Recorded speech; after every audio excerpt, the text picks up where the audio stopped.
Bom, pessoal, bom dia, bom dia.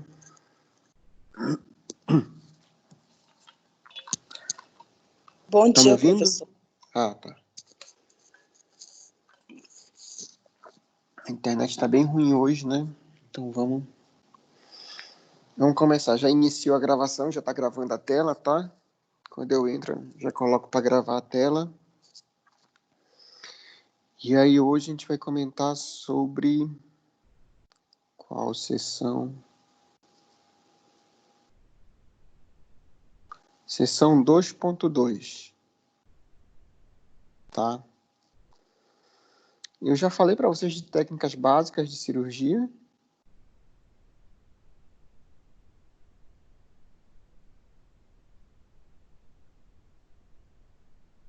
Como, professor?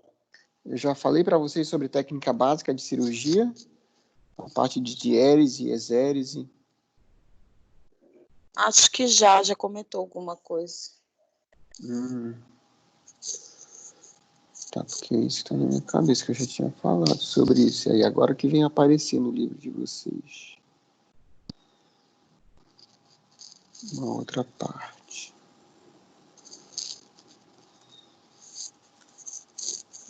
Deixa eu dar uma olhada aqui.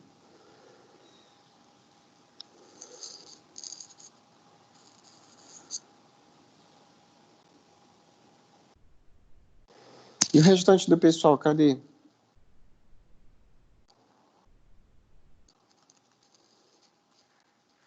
Não sei ainda, professor.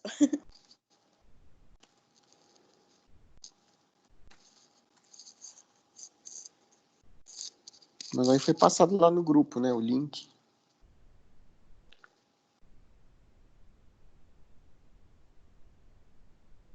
Sim?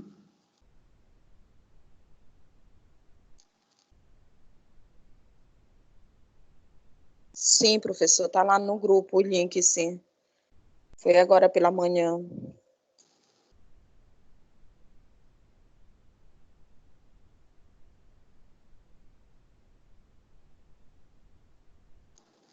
Tá, já falei sim. Senão eu não teria colocado na prova de vocês. A 13ª questão da prova. Falando sobre isso daí.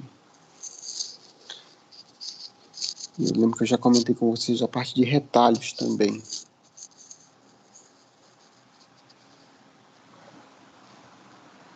Então, beleza. Vamos para cirurgia em si. Ok.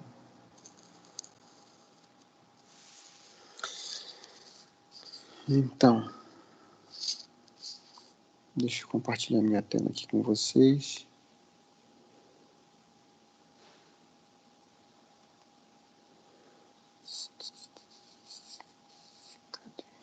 Keynote. A parte de retalho eu já falei, não é isso? Estão lembrados dos princípios de retalho?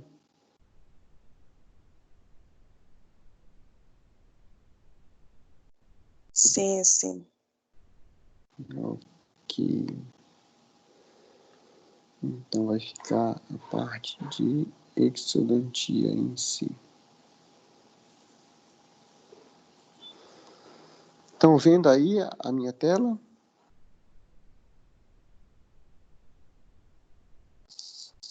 Eu tô, professor.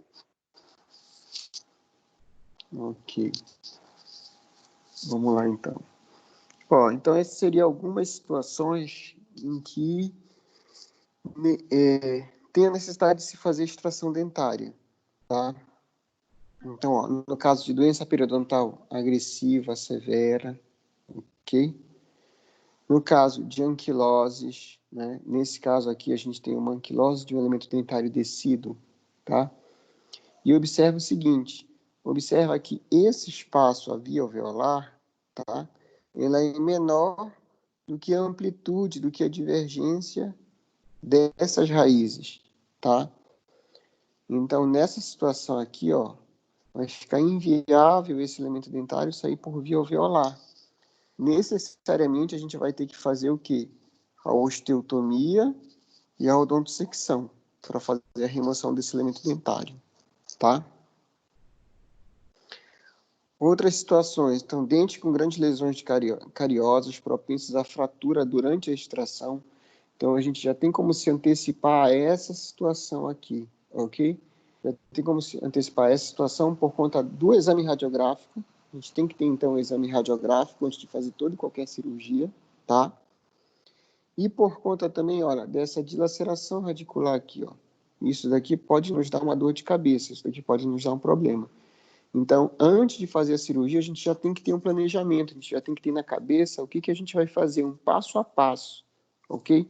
Então, se a gente vai fazer a extração com fórceps, se a gente vai fazer a extração com fórceps e vai utilizar mais a técnica aberta, que seria fazer osteotomia, odontosecção, se vai ter que confeccionar algum tipo de retalho, então isso a gente já viu também, lembram disso daí? A parte de confecção de retalho. Então, nessa situação, vou voltar só aqui. Nessa situação da anquilose dentária, por exemplo, se eu fosse fazer um retalho do tipo, deixa eu ver, do tipo triangular, tá? Por exemplo, como era que eu iria proceder a fazer o retalho do tipo triangular? Eu iria fazer incisões abrangendo o elemento dentário, que eu vou fazer a remoção, e mais um elemento dentário anterior e outro elemento dentário posterior, né? Seria isso que eu iria fazer, tá? Mas eu preciso de incisão relaxante. Onde é que eu vou fazer essa incisão relaxante? Ora, eu não posso fazer no premolar, lá na mesial do premolar, porque logo abaixo existe o quê? O nervo mentoniano. Então, não é recomendável. Então, eu vou fazer a minha incisão relaxante para onde? Para posterior, nessa situação, tá? Então, já vai desde aqui o planejamento da incisão que você vai realizar. A mesma coisa nessa figura 7.2. Vou fazer incisão intrasucular, ok? E a minha incisão relaxante vai ficar para cá, para a distal do molar, ok? Na figura 7.4, primeiro molar mandibular. Se o molar tiver que ser extraído, o cirurgião deve tomar cuidado para não fraturar com as alavancas ou com fórceps o amálgama desse segundo premolar. Então, é outro cuidado que a gente tem que ter. A gente tem que remover somente o elemento dentário em si. Não tem que causar nenhum outro trauma, tá? Outras situações, dentes com grandes restaurações de amálgama tendem a ser frágeis e a fraturar quando fórceps para extração é utilizado. Então, imagina colocar um fórceps aqui nesse elemento dentário, nesse primeiro molar, né? Muito provavelmente esse dente já está todo friável também, né? Ele vai romper, ele vai se quebrar, ele vai se partir nessa região aí de furca, tá? A gente já tem que estar preparado para todas essas ocorrências também, ok? E não podemos ignorar também a grande restauração dos elementos adjacentes, tá? Aqui na figura 7.5, o que a gente tem? Uma radiografia com uma exposição ótima, com a correta exposição realmente, né? Então, ó, a gente vê os mais de 100 tons de cinza, os 50 tons de cinza aí da radiografia, vê o que? O correto trabeculado ósseo, vê a correta cortical óssea aí. Então, tudo isso a gente precisa para fazer um bom diagnóstico e para planejar nossa cirurgia convenientemente também. Pessoal, à medida que forem tendo dúvidas, me interrompam, tá? Por favor. Deixa eu ver aqui, chegou a mensagem da Bruna. O que foi? Ah, professor, estou sem microfone, mas acho que o resto da turma ainda não viu o link. Tá bom, Bruna, está sem microfone, então eu estou aqui no WhatsApp, qualquer coisa, manda pergunta por aqui, que aí eu vou respondendo, tá bom?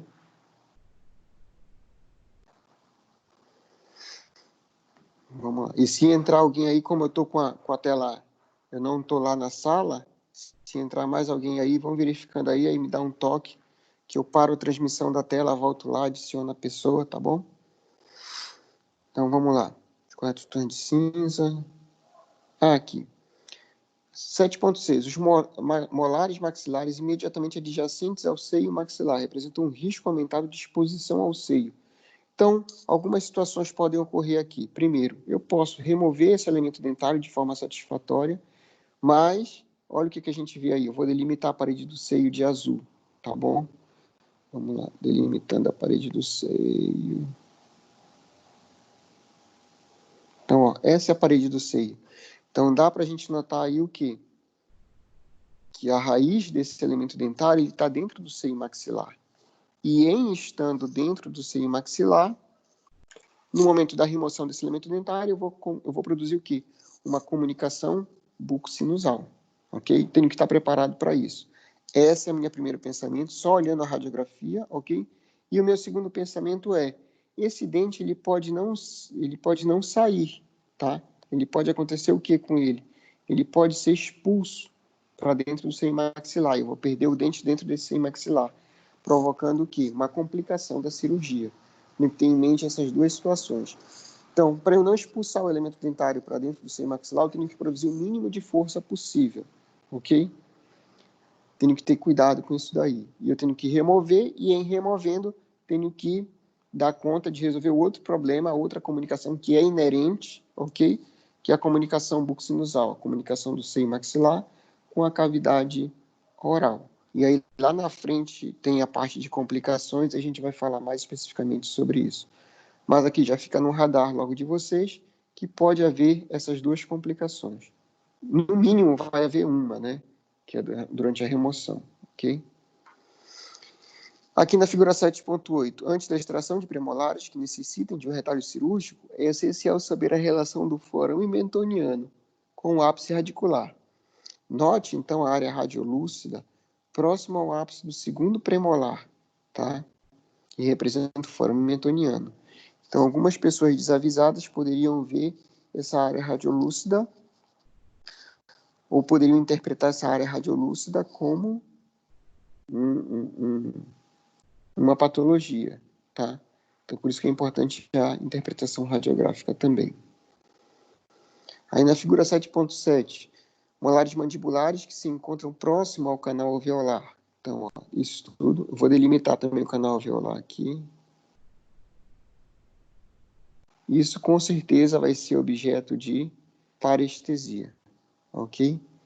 E olha só essa outra situação. O canino, que normalmente tem uma raiz, nesse caso tem duas raízes. Tudo isso eu já tenho que me preparar, tá?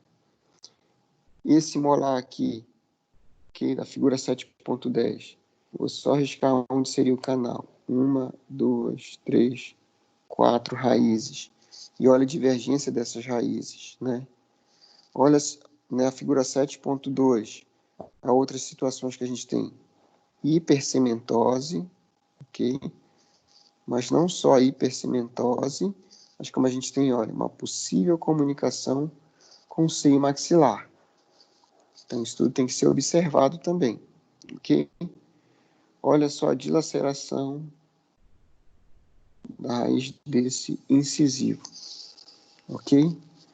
E além disso, né, nessa outra imagem ao lado, o que a gente tem? A gente tem a reabsorção radicular, fora a fragilidade que este premolar que está servido como pilar de sustentação exibe, né?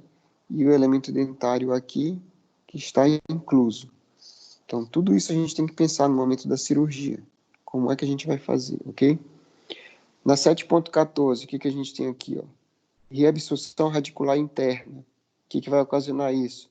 No momento de fazer a luxação com fórceps, eu vou tirar primeiro essa parte aqui, porque vai se romper, e aí vou ter o trabalho de tirar o ápice, o terço apical desse elemento dentário. Tenho que tomar cuidado com isso.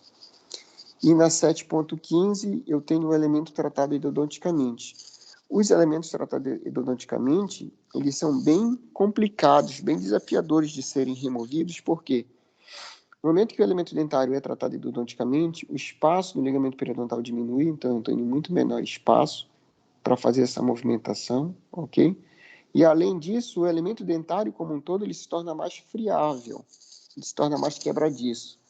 Com o mínimo de força, ele já começa a se quebrar, então você tem a impressão de que você está patinando realmente, né? No sentido de que você coloca o fórceps, quebra um pedacinho, você tem que readaptar o fórceps até que o fórceps não dá mais, não adapta mais, tá? Então ele é bem desafiador nesse sentido, ok? Eu acho que entrou alguém, que eu ouvi um barulhinho aqui, eu vou só sair daqui da tela e volto, pessoal.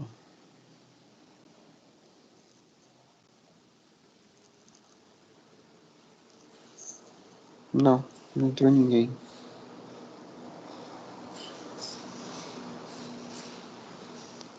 Inicial.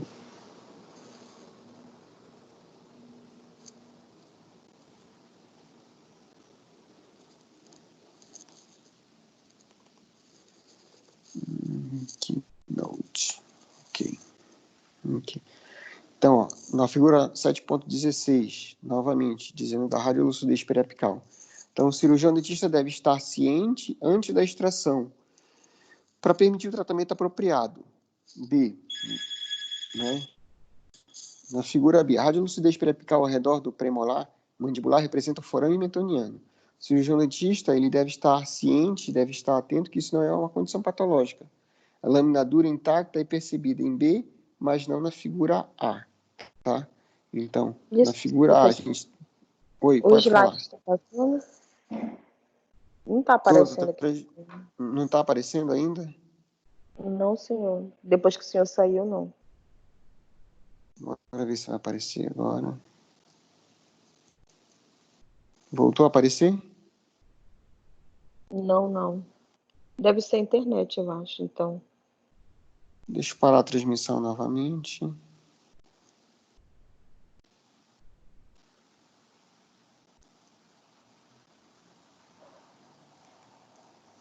Vamos ver. E agora? Não.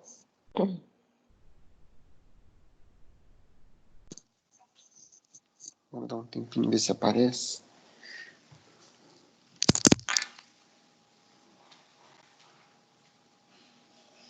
Agora entrou mais um.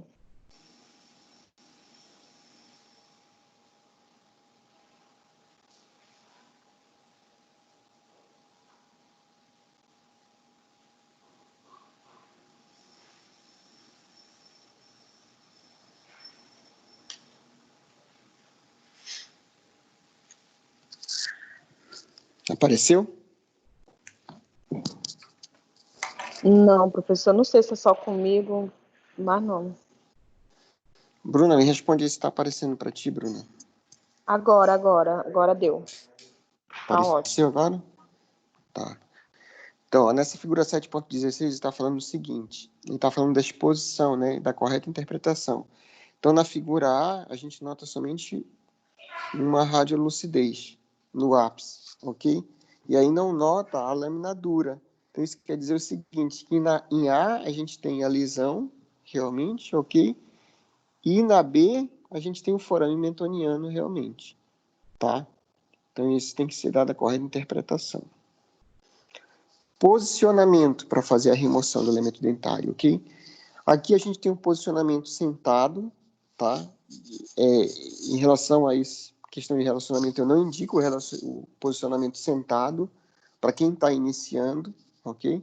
Mas então é só para vocês conhecerem, tá?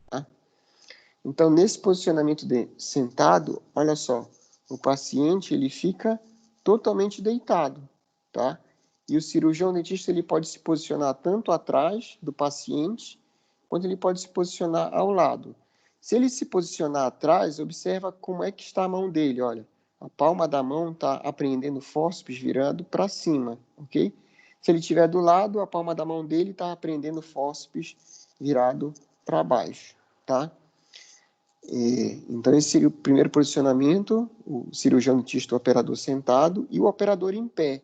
Essa é a situação que eu indico para vocês, tá? Para quem está começando a fazer cirurgia, é muito mais tranquilo você ficar em pé, ok? E aí, olha lá, o paciente está sentado, mais ou menos no ângulo de 45 graus, ok? E o cirurgião dentista ele pode se posicionar tanto nessa situação, meio que de frente, meio que de lado e à frente do paciente, e observa como é que é a pega do fórceps, olha, tá? Olha como é que é. A palma da mão virada para baixo, ok? Ou a situação que eu mais gosto, ok? Que eu mais indico também, é a situação em pé, paciente mais ou menos no ângulo de 45 graus, e você meio que atrás do paciente, ok? Observa como esse braço esquerdo, olha, ele imobiliza a mandíbula do paciente, se for um dente mandibular que você estiver removendo, ok? Então, ele estabiliza, ele imobiliza a mandíbula do paciente, ok? E mesmo assim, ele agarra também a cabeça do paciente, ele deixa a cabeça do paciente imóvel, ok? E a palma da mão para cima, tá? Palma da mão para cima. Aqui nessa outra situação, olha, quando o paciente está por trás, você está sentado e você está atrás do paciente, ó. O braço esquerdo também mobiliza a mandíbula do paciente, se for um dente mandibular que você estiver removendo. E se for pela frente, você também tem que imobilizar a mandíbula do paciente. Em todas as situações, tanto em pé quanto sentado, tem que imobilizar a mandíbula do paciente. Então, essa situação é bem mais confortável para a gente, ok? Que você estabiliza tanto a cabeça do paciente, essa situação que eu estou falando, essa daqui, em pé, tá? Em pé atrás do paciente. Essa situação aqui, em pé atrás do paciente, é muito mais confortável para a gente, muito mais seguro, pelo menos essa é a minha visão. Porque você estabiliza a mandíbula, estabiliza a cabeça e tem condições de aplicar força, realmente de transmitir a força do fórceps somente ao elemento dentário que você quer fazer a remoção, tá? Então, gravem bem esta imagem aqui, ok? Os movimentos com fórceps, tá? Quais são os movimentos com fórceps? A Bruna saiu, está dizendo, professor, me aceita, por favor. Vou parar aqui a transmissão de novo, tá? Vamos ver lá.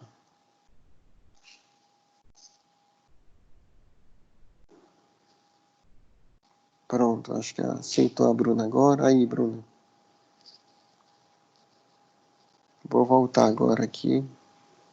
Transmitir a tela.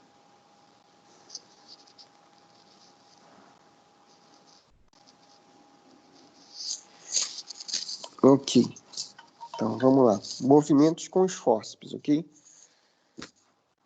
Bem importante isso daí, ó. A gente tem, então, didaticamente, a gente pode dividir os movimentos do fórceps em apreensão, luxação, rotação, intrusão ou impulsão e atração. Vamos ver a característica de cada um deles, tá?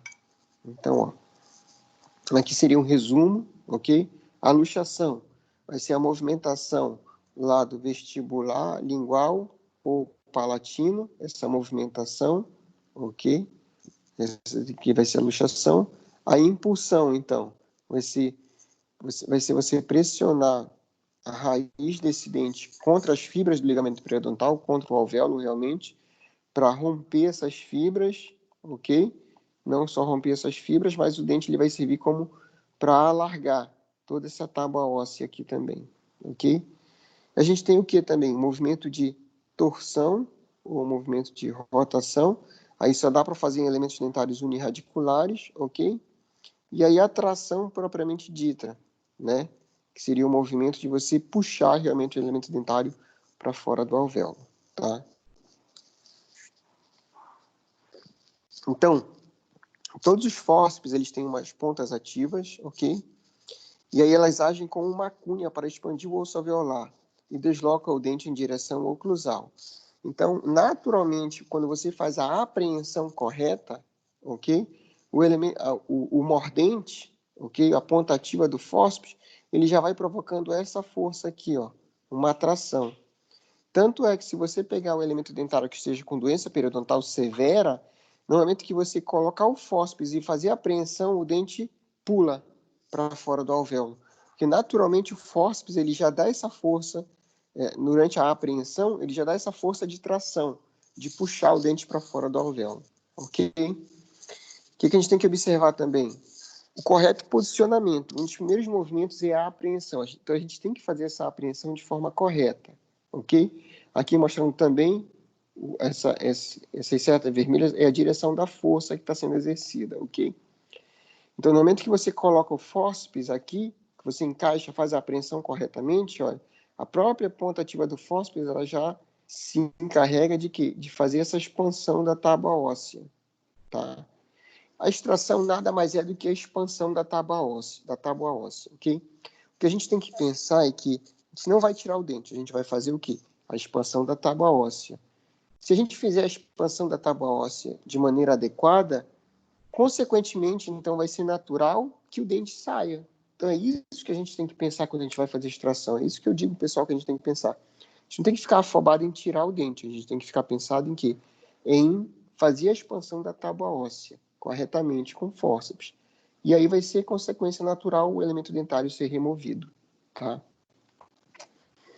Então, o que a gente tem aí? A gente tem o centro de rotação. Então, esse asterístico que vocês veem aí na tela, do elemento dentário, ele seria um eixo imaginário, ok?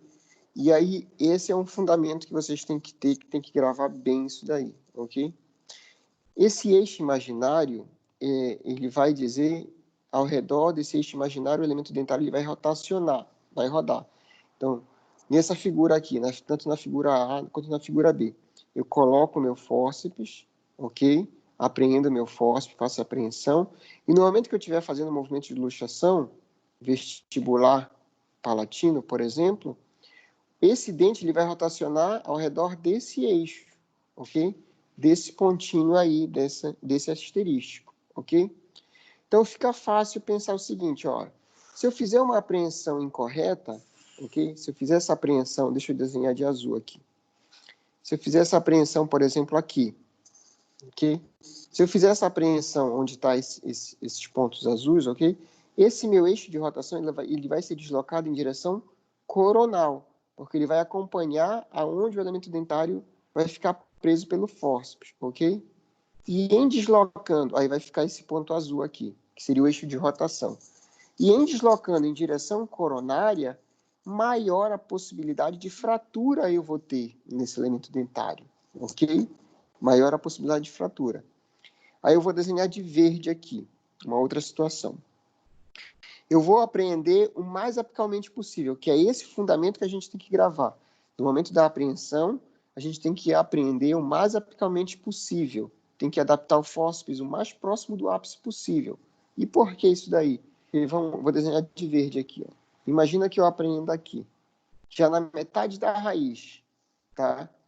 Eu apreendendo na metade da raiz já o meu fórceps, o meu eixo de rotação ele vai ser deslocado para onde? Para o mais próximo da raiz, seria esse ponto verde. Então, o dente ele vai rotacionar em cima desse ponto verde. Então, fica fácil da gente imaginar que no ponto verde a gente tem menor probabilidade de fratura e no ponto azul a gente tem maior probabilidade de fratura. Deu para entender esse fundamento aí?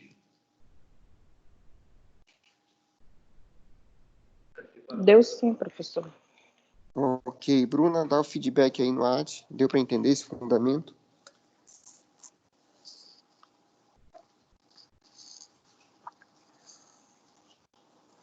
Tá. Assinou com sim aqui. Vou continuar, então. Então, isso é o principal, é o começo só, tá? Então, primeiro movimento, a apreensão, a gente tem que se preocupar com isso daí, de colocar o fórceps o mais próximo possível do ápice.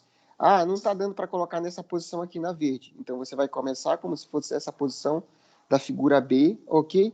E à medida que você vai fazendo a luxação vestibular palatino, você vai espaçando a lâmina do osso, ok? E você vai readaptando, colocando o fórceps mais apicalmente possível, à medida que você for fazendo isso daí. Então, nessas figuras aqui, ele vem dizendo justamente isso, ó. Nessa figura 7.43, ó, o eixo de rotação está longe, então a possibilidade de fratura é maior, ok? Enquanto que se eu tenho o eixo de rotação mais próximo possível do ápice, minha possibilidade de fratura do elemento dentário é bem menor, ok? Vem falando isso daí, do eixo de rotação, ok? Então, a outra força, a rotação, ok? A gente só pode fazer a rotação em elementos dentários unirradiculares e que não tenham dilaceração radicular também, ok? Prestem atenção nisso daí. Os outros movimentos também, que faltou eu falar, né? Que seria o movimento de rotação, movimentos de luxação, são os principais, ok? Movimentos de intrusão, ok? Então, eu vou pressionar o elemento dentário com o seu alvéolo para quebrar, para romper as fibras do ligamento periodontal e para expandir ainda mais o seu alvéolo, ok? Isso tudo natural vai ocasionar em quê? Em expulsão do elemento dentário, na extração, na atração desse elemento dentário, tá? Esse natural. E eu tenho como auxiliar também as alavancas, ok? E aí eu tenho didaticamente eu tenho três principais movimentos, que seria a cunha, alavanca e o roda e eixo também. Vamos passar por cada uma delas, tá? vocês entenderem. Então, esse é o movimento de Cunha. O movimento de Cunha ele diz o seguinte, olha, dois corpos não ocupam o mesmo lugar no espaço, tá? Então, é isso que ele está evidenciando aqui, ó. Então, eu vou fazer com as alavancas propriamente ditas, ok? Então, a alavanca ele é um material bem rígido, bem duro, ele é de metal, ok? E a ponta ativa dele tem que ser o mais fina possível, o mais delicada possível. No momento em que eu adapto esse elemento, essa alavanca aqui dentro do ligamento periodontal, vou rompendo as fibras do ligamento periodontal, naturalmente ele vai o quê? Ele vai expulsar o elemento dentário que estava lá, tá? Então esse é o movimento de Cunha. E observa também que a força que a gente aplica aqui é tão grande que eu tenho que proteger para que esse instrumento aqui ele não continue o seu trajeto dentro do osso. Então é isso que ele está fazendo aqui com esse dedo, ok? Ele está protegendo ou no dente adjacente ou no rebordo alveolar adjacente, ok? Para que não passe o quê? Desse limite aqui do ápice radicular a introdução desse material, desse instrumento, tá? Então, o movimento de Cunha pode ser usado para expandir, dividir e deslocar parte da substância onde ela é usada, tá? Então, observem bem, esse é o movimento de Cunha. Depois eu tenho o movimento de alavanca. O que é isso? Uma alavanca de primeira classe transforma uma força pequena em um grande movimento, tá? Em um pequeno movimento e uma força grande, tá? Então, o que eu tenho aqui nessa figura 7.36? Eu tenho um apoio, então eu preciso de um apoio, eu tenho que encontrar um apoio, ok? Da feita que eu encontrei esse apoio, olha o que eu faço. Uma pequena força se transforma numa grande força, tá? Desculpa. Então é isso que está evidenciando aí. Então eu tenho nessa figura A, tá? Nessa figura A eu tenho como apoio o elemento o osso, tá? Então eu vou desenhar aqui o mesmo triângulo verde, ok? E aí eu vou colocar, eu fiz um outro apoio também no elemento dentário, ok? Para poder ter a pega, para poder ter a apreensão realmente, ok? E aí o que eu fiz? Eu desloquei isso daqui, ó, movimento de alavanca. E o elemento dentário sai do alvéolo, tá? Seria essa situação aqui de B, ok? Nesta outra situação aqui, o que tem? Novamente eu tenho como apoio o elemento alveolar, ok? Então eu tenho rebordo ósseo, ok? Então, fiz a apreensão, ok? Com a minha alavanca, e aí eu vou girar a minha alavanca, e girando a minha alavanca eu provoco um movimento. Então, isso é a minha utilização da alavanca com a força alavanca realmente, tá? E depois eu tenho roda e eixo. Roda e eixo nada mais é do que você girar a alavanca em torno do seu próprio eixo. Como ela tem uma ponta ativa, ela vai expulsar o elemento dentário do alvéolo, tá? A gente não pode utilizar como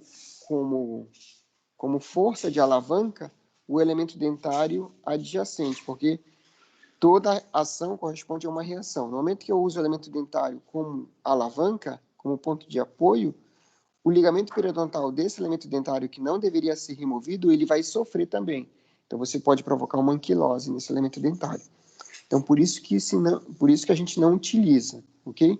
Nessa situação da figura 7.51, os dois elementos dentários tinham que ser removidos. Então, por isso que um foi utilizado como ponto de apoio, tá bom? Mas nas situações normais, a gente não utiliza o dente adjacente como ponto de apoio nunca, tá? Tá entendido esse daí, pessoal?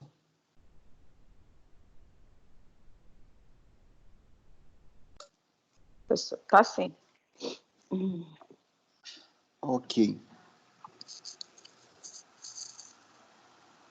Deixa eu passar dessa parte aqui.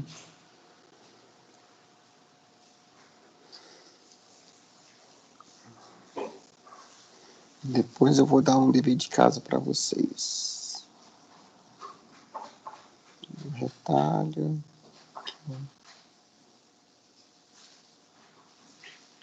É bom o dever de casa mesmo. Vai ser light, vai ser tranquilo, tá?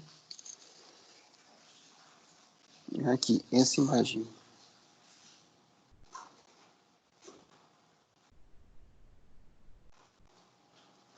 Tá aparecendo aí para vocês? Tá sim, professor. Ok.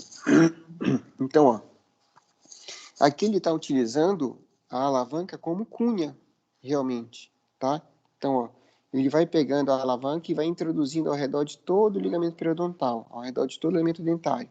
E observa o dedo dele aqui como está protegendo para esse elemento, para esse material, para esse instrumento, ele não passar desmedidamente do ponto, tá?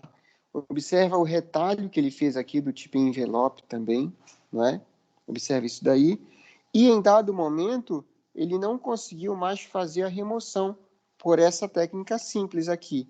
E aí ele precisou partir para quê? Para a osteotomia. E aí, como o retalho já estava aberto, foi bem mais simples. Por quê? Ele fez a remoção dessa vestibular óssea até determinado ponto, ok? E aí, continuou com a força do tipo cunha e fez a remoção dessa raiz residual, tá? Então, essa é uma situação muito rotineira, muito comum dentro do consultório odontológico para quem vai trabalhar com cirurgia, ok? Então, ele saiu dessa situação número 1, ok? E automaticamente transformou, já foi para essa situação número 2, ok? Então, por isso que eu digo para vocês, não tenham... Oi? Tipo assim, pode fazer pela vestibular e pela palatina, se Não, não? pela vestibular. Sempre Sempre pela pela vestibular. vestibular, Isso. tá. Tu estava na aula de retalho? Tava sim. É só Pois é. dúvida aqui, porque eu fiquei em dúvida mesmo. Ah, tá. Retalho não se faz pela palatina, esse tipo de retalho, tá? Uhum. Assim, o que a gente pode fazer pela palatina é o afastamento, né? Esse afastamento aqui, assim como a gente está vendo aqui na vestibular, a gente pode fazer pela palatina, sem problema nenhum. Só que a gente não vai fazer incisão de alívio, por exemplo, na palatina, tá? Não vai fazer É isso porque eu daí. fiquei em dúvida mesmo, porque assim, eu já vi uma sobrinha minha que ela tinha um dente a mais, né, dentro, só que foi feito pela palatina, para tirar. E no caso aí é o dente mesmo, né? Assim, os que estão expostos, né? Bom, se ela tinha o dente que estava incluso pela palatina e foi removido pela palatina, o descolamento que foi feito foi só intrasucular pela palatina. Não foi feita nenhuma incisão de alívio, tá? Tem aquela figura aqui, deixa eu voltar aqui. Tem aquela figura aqui, não é aqui, será? Não é nessa. Que quando eu falo do retalho, quando eu falei daquela de érese e exérese, aí tem aquela figura que eu mostrei para você, que mostra um retalho para realmente fazer isso daí. Pela Eu lembro dessa. palatina. Tá lembrado? Tô sim, tô bem lembrada. E aí, o retalho que foi feito somente intrasucular pela palatina, tá? Nessa Tá daqui, certo. técnica cirúrgica, eu vou abrir aqui para ver.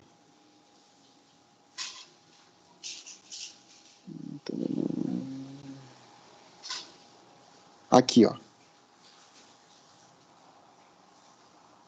Dá para ver aí? Isso, foi isso mesmo. Entendeu, ó? Então, aqui, como é que Entendi. foi feito o retalho aqui? Vou desenhar de amarelo. O retalho foi feito aqui, ó, somente intrasucular. Isso daqui seria, traçado amarelo seria como se fosse o meu bisturi, tá? Então, eu vou fazer somente aqui, e aí eu vou descolar todo esse palato, ok? Descolar todo esse palato. E aí Isso, isso. fica só o osso realmente ali, tá? Nessa situação aqui, não foi feito o retalho pela vestibular, ok? Não foi feito pela vestibular, tá? Seria essa situação aqui. Então, eu posso fazer, nessa situação que a gente estava vendo aqui, pela palatina só desse jeito, tá?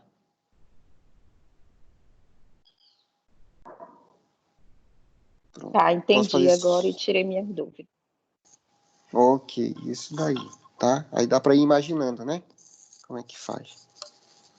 Dá sim.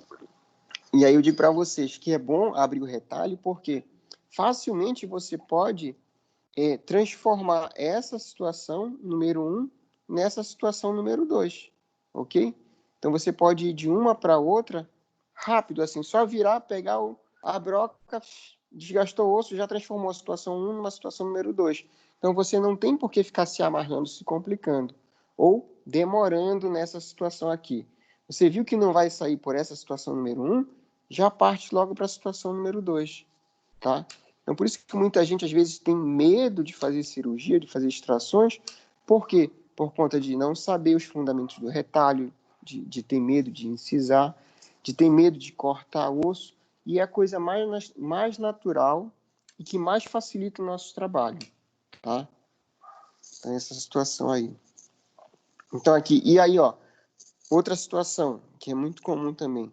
Então, aqui ele está mostrando com a broca, fazendo a osteotomia, okay? A remoção parcial do osso. Para quê? Porque nessa situação aqui eu não tinha mais a coroa. Então, eu não tinha como adaptar o fórceps perfeitamente. Então, eu posso criar condições ideais para que eu utilize o fórceps, ok? Fazendo o quê? Fazendo uma pequena osteotomia, ok? E aí adaptando o fórceps. Então, eu posso fazer a osteotomia e utilizar tanto as alavancas, quanto eu posso fazer a osteotomia e utilizar os fórceps também, para aquela situação, tá? Então, vê como é que fica versátil, você sabendo aquelas informações que estavam picadas, agora a gente está condensando tudo, aglomerando tudo, para poder partir para a técnica cirúrgica de extração dentária em si, tá? O que eu posso fazer também? Olha aí, então, a respeito daquela situação lá da alavanca ou do roda e eixo, eu posso produzir pontos de apoio também, ó, que essa figura 8.39 está dizendo aí. Eu posso produzir pontos de apoio, ok? Para poder fazer a utilização da minha alavanca, tá? Posso fazer isso daí. E olha o tipo de retalho que ele já fez aqui, ó. Ele já fez um retalho do tipo triangular, pela vestibular lá, né? Na figura 8.40, depois o retalho convenientemente suturado, tá? A situação dos molares, né? Então, nessa situação aqui, os molares inferiores, ok? Então, eu fui com fórceps, o elemento dentário estava rígido ou semi-rígido, alguma coisa assim, né? Ou eu penso que vai ter a fratura, que é aquela situação lá no começo que eu mostrei a radiografia para vocês. O que eu posso fazer nessa situação aí? Já me adiantar o problema. Como é que eu vou me adiantar o problema? Olha, então observa o retalho que foi feito, o retalho simples do tipo envelope. Então peguei dois dentes adjacentes e dois dentes adjacentes anteriores e um dente adjacente posterior, retalho do tipo envelope, ok? E aí fiz uma pequena osteotomia, olha só, uma pequena osteotomia. Até onde? Até eu ver o início da furca do elemento dentário, ok? Até eu ver o início da furca do elemento dentário. Só nessa situação aí já nos dá uma outra segurança, porque você já preparou, fez tudo isso daí, fez a osteotomia até o início da furca do elemento dentário, aí tem um fórceps que é muito bom para os molares inferiores, que é o fórceps de número 16, tá? Ele é o chifre de boi, chamado popularmente, ok? Então ele tem duas pontas ativas bem fininhas, e aí você vai encaixar essas pontas ativas bem fininhas lá dentro da furca do elemento dentário, ok? Então você já não faz mais força na coroa do elemento dentário, você já faz força na furca do elemento dentário. E aí começa a fazer um movimento de luxação vestibular e lingual, ok? Fazendo esse movimento de luxação vestibular e lingual, o que pode acontecer? Duas coisas, duas situações. Primeiro, o dente ele pode sair, e a segunda, o dente ele pode fraturar. Mas todas as duas situações são benéficas para a gente. Por quê? O dente saindo é benéfico para a gente, e o dente fraturando também é benéfico para a gente, porque ele já faz a situação que está mostrando nessa figura aqui, porque ele está fazendo o que? Uma odontosecção, ele está separando as raízes. E se eu, utilizando o fórceps, eu seccionar esse elemento dentário com fórceps, é benéfico para a gente, porque depois eu posso vir com outro fórceps para o elemento uniradicular e fazer a remoção de cada uma das raízes separadamente, tá? Ou eu posso utilizar também as alavancas e fazer a remoção de cada uma dessas raízes separadamente, utilizando aqueles mesmos princípios, princípio de cunha, princípio de roda e eixo, princípio de alavanca, tá? Deu para entender isso daí?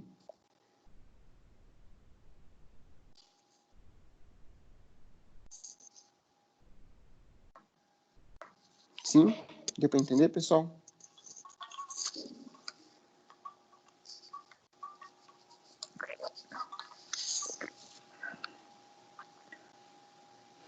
A Bruna disse que sim. Ok.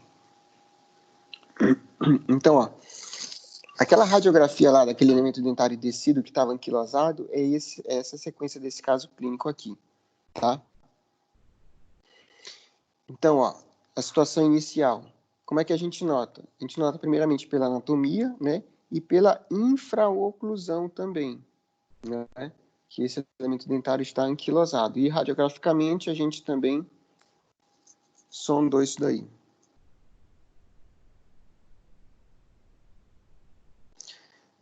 Bruna, só tenho uma dúvida. Se sempre que for usar a alavanca, tem que fazer com a broca um ponto de apoio? Não.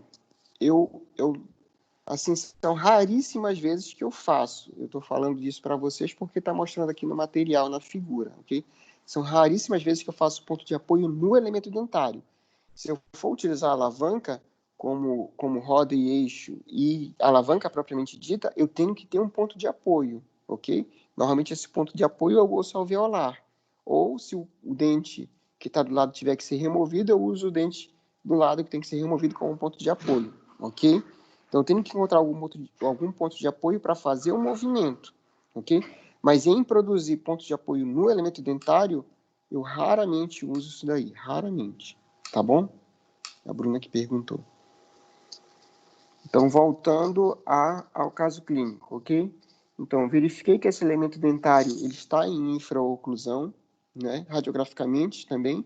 E aí, na imagem de número 2, o que eu tenho aí?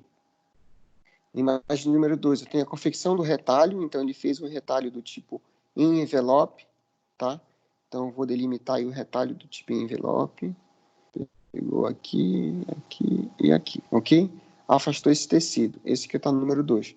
No número 3, bom, se eu já sei que o dente está anquilosado, eu não vou partir para o fórceps nessa situação, porque o dente está preso ao osso realmente, bem justaposto ao osso, tá bom? Então o que ele vai fazer aqui?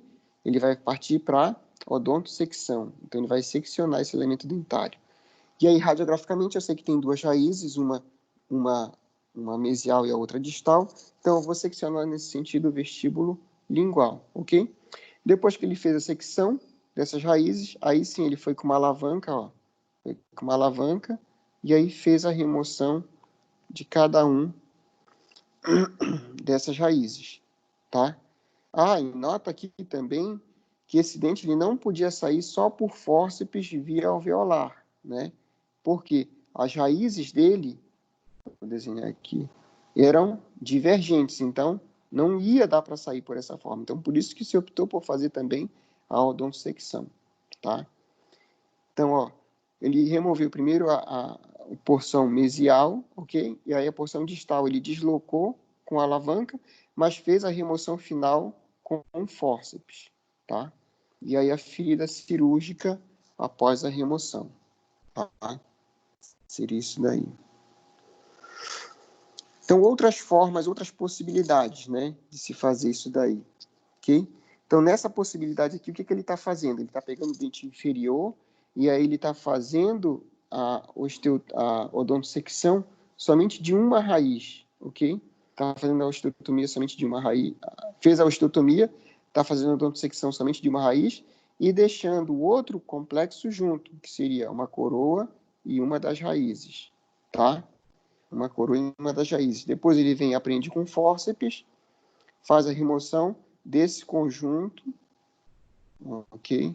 Desse conjunto, coroa em uma das raízes, a raiz distal, e depois com a alavanca, a roda e eixo, tá? Aqui, ó, roda e eixo, faz a remoção dessa raiz que ele seccionou. Essa é uma possibilidade, não trabalho com esse tipo de situação, mas para ilustrar para vocês, tá bom? Essa sim é mais comum de acontecer, tá bom? Então, uma raiz residual aí, né? Aí você faz o quê? A osteotomia até a furca do elemento dentário, faz a odontosecção, separa as raízes e depois, com a alavanca, roda e eixo, faz a remoção de cada um dos fragmentos dentários, tá? Essa é uma situação bem mais comum, tá? E no caso dos superiores, tá? No caso dos superiores, eu prefiro fazer da seguinte forma, tá? Eu prefiro separar cada uma das raízes realmente, tá? Então, eu faço essa osteotomia, como está na figura A, ok? Faço essa osteotomia, novamente até onde? Até a furca do elemento dentário. E depois eu entro com a broca até o meio do dente, ok? Entrando com a broca até o meio do dente, eu já separei o quê? As duas raízes vestibulares. E depois faço um T. Vou para um lado e vou para o outro. Então, eu já separei a raiz mésio-vestibular, a disto-vestibular e a palatina, ok? No dente superior são 3 raízes. E aí vou fazendo a remoção de cada uma dessas raízes individualmente, junto com a coroa ou o que restar ainda dessa coroa. Nesse exemplo aqui, ele vem fazendo diferente. Ele vem seccionando somente as duas raízes vestibulares, ok? E deixando junto a coroa, junto com a raiz palatina. E aí ele remove a coroa junto com a raiz palatina com fórceps, e depois vai com a alavanca e remove as duas restantes, as duas vestibulares, no caso dos superiores, tá? Aqui, ó, eu prefiro fazer essa situação, como está descrito aqui, ó. Separar as raízes, individualizar elas realmente, e aí separar e remover uma de cada vez. É isso que eu prefiro fazer, vai com a alavanca. E aí você pode remover elas tanto com as alavancas e pode remover com fórceps também, tá? Tanto um quanto o outro, sem problema, o que se adaptar melhor a cada situação. Nessa situação aí, desse caso clínico, ok?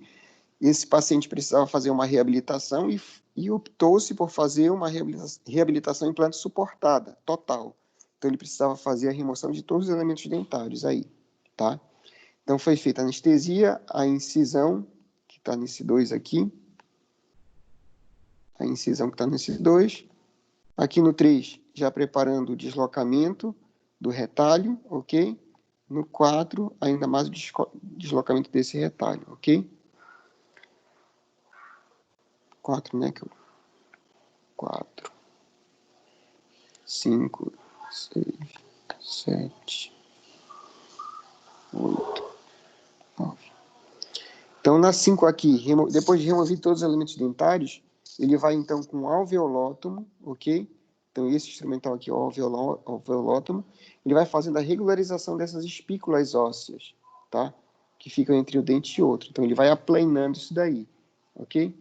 Na figura 6, ele está fazendo o quê? Ele está fazendo a manobra de Champré. Ele está reaproximando esses bordos, ok? Está reaproximando. Isso daqui faz parte da hemostasia também. Está reaproximando. Depois de reaproximar, aí na figura 7, a sutura, a síntese efetuada, ok? E aí no 8, a síntese também efetuada. E no 9, o pós-operatório, depois da remoção, depois de 10 dias, ok? E aí pronto para fazer a reabilitação implante suportada nessa situação. Tá? Não, esse ainda não é o dever de casa, mas eu vou mandar para vocês um link para fazer no Forms, tá bom? Vou mandar para vocês. Aqui, ó, essa outra situação, né? Então, ó, esses elementos dentários para serem removidos, né? Esses 2 molares, olha como é que está a destruição deles, tá?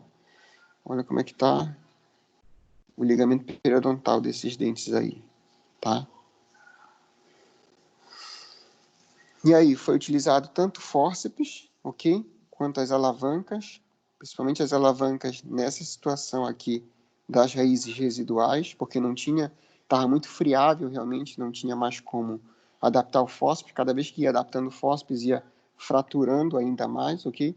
Então optou-se por usar a alavanca nessas raízes residuais e o fórceps no que dava para ser utilizado lá no último elemento que ainda tinha uma parte da coroa, ok? Veja que nessa situação aqui foi simples, porque não precisou abrir retalho, precisou somente fazer o afastamento e aí o deslocamento das raízes, com fórceps, esse último molar, ok? Segundo molar, e o primeiro molar com as alavancas realmente. E como é que fica o aspecto após a sutura? Tá? Como é que fica esse aspecto após essa sutura aí? Tá bom? e os elementos dentários removidos, ok? Vê aqui, eu vou desenhar de amarelo, que veio até uma lesão agregada à raiz desse elemento dentário, tá? Isso daí são os principais livros de cirurgia, tá bom? Vocês têm disponíveis na biblioteca virtual de vocês, ok? E tá entendido por hoje, pessoal? Tudo bem? Tá tranquilo, professor. Então tá. Então vou passar o dever de casa. Na semana que vem, nos encontramos novamente, tá bom? Não esqueçam disso daí. Só queria passar esse vídeo aqui da mesa cirúrgica para vocês. Tá saindo o som do vídeo aí para vocês também ou não? Só sua voz. Está dando para ver o vídeo aí? Tá. Tá o quê? Tá saindo a voz e o vídeo ou só o vídeo? Tô vendo só o vídeo. E tem muita coisa nessa mesa. Calma, calma, não se afobe, não.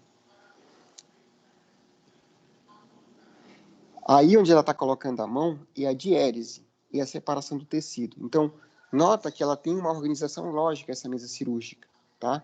Ela está sendo organizada da esquerda para a direita. Então, nota lá a seringa Carpulli, tá? Notou ela do lado esquerdo lá? Próximo da mão dela? Sim. Ok. Então, ó, é uma sequência lógica de cirurgia, isso daí. Então, você vai começar...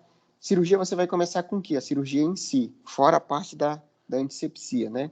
O paciente já está deitado, você já fez a antisepsia, que ainda vou falar para vocês sobre isso aí, mais especificamente. Mas o paciente já está deitado, já fez a antisepsia. Você vai precisar do quê? Da seringa Carpulli. Então, é por isso que está montado lá. É o primeiro instrumental que você vai utilizar. Depois da seringa Carpulli, você vai fazer o quê? Pensa aí numa sequência lógica. Depois de anestesiar, o que você vai fazer? Você vai, de alguma forma, romper a integridade tecidual. Não é verdade? Você vai afastar o tecido, vai fazer algum retalho. Não é verdade? Lembra disso daí? Se for necessário, sim. Sempre vai ser necessário. No caso da exodontia, sempre vai ser necessário. Sempre vai ser, então. Tá. A gente sempre vai afastar o tecido. A gente vai afastar o tecido só pela sindesmotomia ou vai utilizar o bisturi realmente para fazer um retalho. Tá? Certo. Mas a gente sempre vai precisar afastar o tecido. Então, logo depois da seringa Carpulli, a gente tem o quê? O cabo de bisturi, que já deveria estar montado, mas é só uma simulação, uma demonstração, ok? E depois do cabo de bisturi, a gente tem o sindesmótomo, tá? E a gente tem o sindesmótomo e 2 afastadores do tipo Molt, tá? Isso daí vai servir para quê? Para afastar o tecido. É o meu próximo passo da cirurgia, ok? Depois que eu faço o afastamento da cirurgia, o que eu posso precisar fazer conforme o que eu estou planejando? Eu posso, de repente, já ir para a osteotomia, que é isso que ela está evidenciando aí, ver que logo depois, próximo de um dos dedos dela tem um martelo aí na mesa. Pô, tem até martelo na mesa, não é? Eu já ia perguntar o que é isso. É um martelo realmente, é um martelo cirúrgico, tá? E aí do lado do martelo cirúrgico, para a esquerda, a gente tem os cinzéis, tá? Que é para realmente cortar osso. Na lista de material de vocês não tem isso, tá? Pelo menos na minha lista de cirurgia. Não sei para a parte de periodontia que utiliza muito essa situação aí, se eles vão pedir ou não. Mas na minha parte de cirurgia não tem isso daí. Eu sempre opto por fazer a osteotomia, não de maneira manual, mas com instrumento rotatório. Então, por isso que não tem isso daí, tá? Mas segue essa sequência lógica, então. Eu parti lá da anestesia, depois fui para o afastamento do tecido, e aí eu tenho lá o bisturi, o sindesmótomo, afastadores do tipo Molt, né? Depois que eu afastei o tecido, o que eu vou fazer? Depois que eu já visualizei a situação, eu vou partir para a osteotomia, que é o que está dizendo aí, seria uma osteotomia manual, ok? E depois que eu fizer a osteotomia, o que eu vou fazer? A remoção do elemento dentário, não é verdade? Então, o que está aí depois do martelo? Depois do martelo, então, aí eu tenho vários tipos de alavanca, ok? Para fazer a remoção do elemento dentário, que eu presumo que eu vou precisar para fazer a remoção desse elemento dentário. E depois eu tenho um fórceps aí, tá? que eu presumo que eu vou precisar para fazer a remoção desse elemento dentário. Ok? Então, vê como é que vai seguindo uma sequência lógica a arrumação da mesa, tá? Fica bem legal. Toda e qualquer cirurgia é desse jeito. Ah, eu vou ver uma cirurgia bariátrica, por exemplo. O cirurgião ele vai arrumar a mesa conforme os instrumentais que ele vai precisar para cada momento da fase cirúrgica. Entendeu? Então, isso é muito legal de ver. Se vocês tiverem a oportunidade um dia de acompanhar outros tipos de cirurgia, é legal ver isso daí, tá? Então, para a cirurgia, então a gente partiu para a anestesia, depois a separação dos tecidos, depois a osteotomia, depois a remoção do elemento dentário, que foi até ali o fórceps. Depois que eu removi o elemento dentário, o que eu vou precisar fazer? Eu vou precisar tirar as espículas ósseas, as pontas de osso que vão ficar, regularizar esse osso. Senão ele vai ficar como se fosse um espeto por dentro da gengiva, depois que eu suturar. E aí a pessoa vai ficar reclamando que tem alguma coisa espetando quando ela vai comer, tá bom? Então eu tenho que deixar esses bordos arredondados do osso. E aí eu posso utilizar tanto instrumento rotatório para isso, como que está aí do lado do fórceps, que parece um fórceps, mas não é um fórceps, que é o alveolótomo, ok? É justamente esse instrumental aí para cortar essas pontas ósseas, ok? E aí do lado do alveolótomo eu tenho uma lima para osso também, tá? Tenho uma lima para osso. E aí essa lima para osso vai servir para regularizar isso daí também, tá? Regularizar esses rebordos ósseos. Depois que eu regularizei o rebordo ósseo, o que eu vou precisar fazer? Eu preciso, às vezes, fazer a curetagem também, né? Se tiver alguma lesão, alguma coisa assim, eu vou fazer a curetagem. Então, eu vou utilizar as curetas do tipo Lucas para fazer isso daí. E depois que eu terminar toda essa situação aí eu passo para a parte lá de cima da mesa, ok? A parte lá de cima da mesa. O que está do lado dessas curetas aí são pinças e tesouras, pinças hemostáticas, caso haja algum derramamento de sangue imprevisto. Aí já vou fazer o quê? Eu vou fazer a hemostasia do transoperatório, tá bom? Então é só para isso que ela está aí. Deu tudo certo isso daí, eu vou partir para a parte lá de cima. Aí a parte lá de cima está o quê? Tá as pinças anatômicas, ok?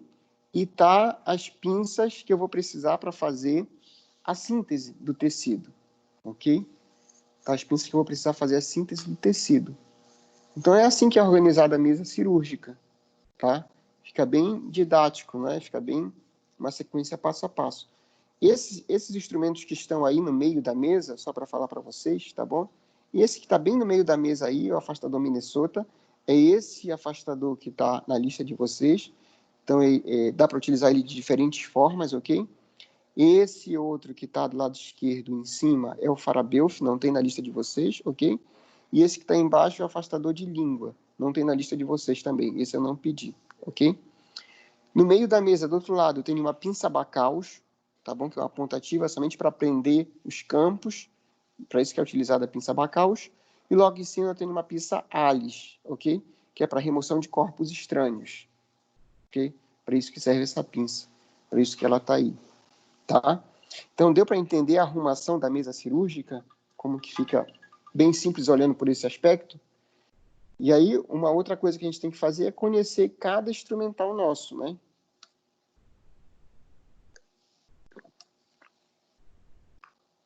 Verdade, professor. E aí, aquela aula que a gente tinha programado... Ah, não foi com vocês, foi em Ciaula. Eu tinha programado essa aula, já ia falar. Você que estava dando aula para Ciaula, tá? Então, vocês têm que conhecer cada material desse daí, tá bom? E o dever de casa que eu botei para vocês vai ser justamente isso daí. Conhecer esses materiais. Eu vou colocar lá e vocês vão entender como é que vai ser isso daí. Para começar a conhecer essa lista de material, tá bom? Tá, senhor. Pronto. Então, era isso por hoje que eu queria fazer para vocês, tá? Tá bom, então, professor. Muito boa. A aula foi muito boa. Obrigado também. Ah, eu falei para vocês de um canal do YouTube chamado Surgery Play. Falou do canal. Não lembro do nome. Do Maxilofacial Tips também. Procurar lá. Deixa eu só procurar aqui para mostrar para vocês. Surgery Play.